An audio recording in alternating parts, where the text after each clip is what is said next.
ആരോടും അതൃപ്തിയില്ലെന്ന് കോൺഗ്രസ് നേതാവും മുൻ MLA-യുമായ കെ ഷാജു.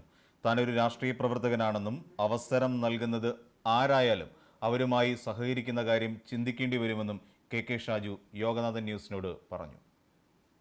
ഞാൻ ഏതായാലും രാഷ്ട്രീയ പ്രവർത്തകനാണ്. അതിനുള്ള അവസരം എനിക്ക് എന്തായാലും ഉണ്ടാകണം. രാഷ്ട്രീയ പ്രവർത്തകനാണ്. എനിക്കിപ്പം എനിക്ക് വേണ്ടത്ര അംഗീകാരം നൽകിയില്ല എന്ന് പറഞ്ഞാൽ എനിക്ക് കെട്ടിത്തൂങ്ങാനൊന്നും പറ്റത്തില്ല.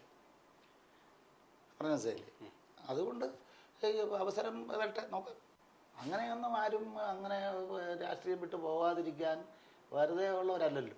ഒരുപാട് ഇന്നത്തെ പല ആളുകളും ത്യാഗം സഹിച്ചതിനപ്പുറമൊക്കെ നന്നായിട്ട് ത്യാഗം ഈ പ്രസ്ഥാനത്തിന് വേണ്ടി സഹിച്ച ഒരാളാണ്. അങ്ങനെ ത്യാഗമൊക്കെ സഹിച്ച് ഈ നിലയിൽ നിൽക്കുന്ന ഒരാളെന്നുള്ള നിലയിലുള്ള ഒരു പരിഗണന വരുമെന്ന് നോക്കാം. വന്നില്ലെങ്കിൽ അത് ആലോചിക്കാം. വന്നില്ലെങ്കിൽ അപ്പോഴത്തെ കാര്യമില്ലേ, നോക്കാം.